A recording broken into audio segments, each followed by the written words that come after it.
after Sanders and Jeffries make appearances on the picket line for the UAW, the White House is contemplating going after, in the wake of the Cemex case, where we see the import of the National Labor Relations Board appointed by Joe Biden.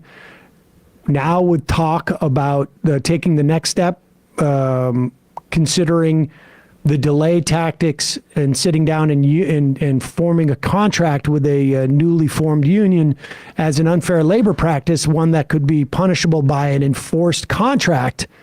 Let's flip to the other side of the ledger and get a sense of how supportive Nikki Haley, the anti-Trump, would be of unions. Here she is. Now to news today. As you know, we're entering day 2 of this United Auto Workers strike. We understand, Ambassador, that Chrysler is the latest company to have offered a 21% pay raise for workers over those 4 years. That kind of mimics what Ford and GM had offered, but that was quickly turned down. What do you make of that and where this is going? If they're turning down a raise like that, what does that tell you? Well, I think that's it tells you that when you have the most pro-union president and he touts that he is emboldening the unions, this is what you get. And I'll tell you who pays for it is the taxpayers. You know, here, from what I understand, the union is asking for a 40% raise. You know, the companies have come back with a 20% raise. I think any of the taxpayers would love to have a 20% raise and think that's great. But, you know, the problem is we're all going to suffer from this. This is going to cause things to go up. And, you know, this is going to last a while. But, you know, when you have a president... Just to be clear, all of the workers are also taxpayers. Yep. To be clear, it's not just the union that's asking for this raise. It's all of the workers who are asking for this raise. And to be clear, when she says all these things are going to go up, that includes wages, both within the car industry and without. There is plenty of data that shows the implications of unionization within an industry, and just within the greater the union density regionally, it will also impact wages there, because you got an opportunity to get a high-paying union job. Other non-union outfits are going to have to compete for those same workers. So when she says taxpayer, I mean, it's deliberately misleading, and I know they use that terminology instead of like citizen and things like that. But besides the increased prices, right? If they're unable to reach a contract and like the automakers won't give in to the very reasonable demands, what does that have to do with the tax code whatsoever? Well, let's also be clear. The labor costs for each car is about 5%. Yes. Of the cost of that car. Yeah. So there does not have to be exorbitant price increases or maybe even price increases when there is tens of billions of dollars of profit. Yeah. I that mean, is being generated. It is not this is not a question of physics. This is just simply a decision. Yeah. They throw out the 40% number. Profits at the struck auto companies increased 92% from 2013 to 2022, totaling $250 billion. So, yeah, 40% raises after 92% increase in profits.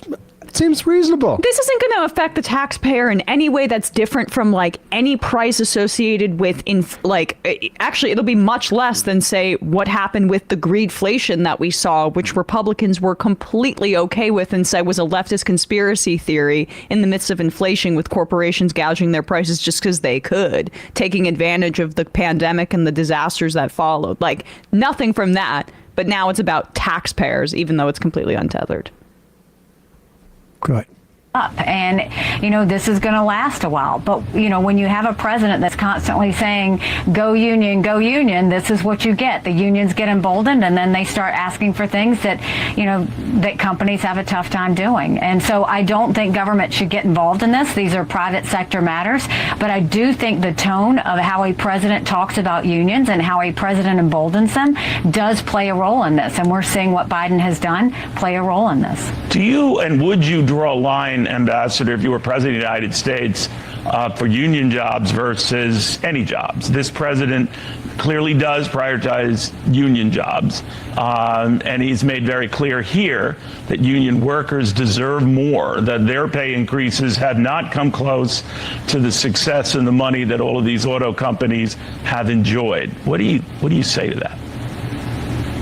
Well, I'll tell you, in South Carolina as governor, I mean, we were building planes with Boeing. We were building more BMWs than any place in the world. I recruited Mercedes-Benz. I recruited Volvo. We had 5 international tire companies.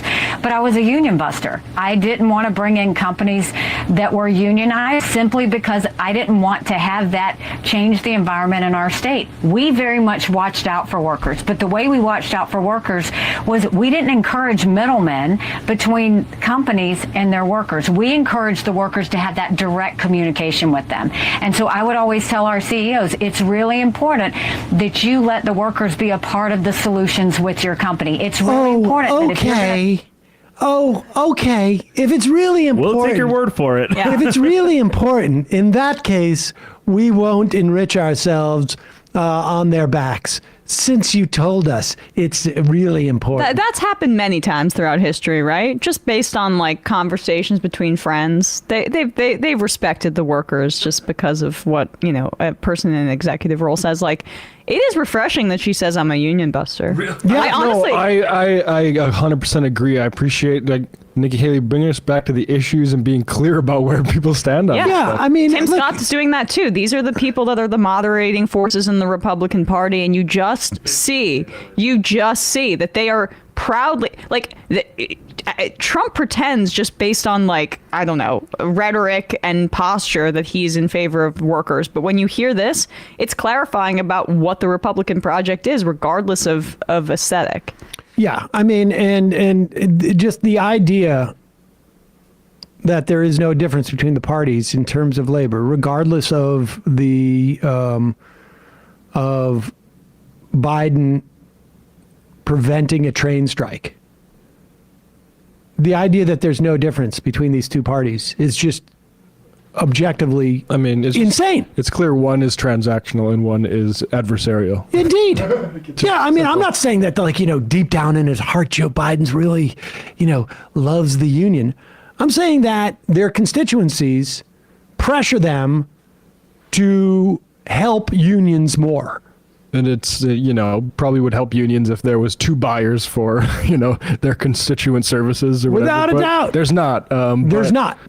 I would love. I'm thrilled that Republicans like Haley and Scott are making it clear how these battle lines are being drawn right now. There could not be anything more helpful for the Democratic Party, which, like, for the past 2-3 decades before this kind of turn, has been like widely associated with Ivy League intelligentsia and like Obama stacking his cabinet with city group handpicked people. Obama guy right now is saying workers are going to blow the economy for Oh, Joe I saw Biden's that in the re-election. New York Times op-ed pages, Yep. of course. But like, this is the Republicans doing the work of branding for the Democratic Party that they were unwilling to do themselves. I am grateful for that.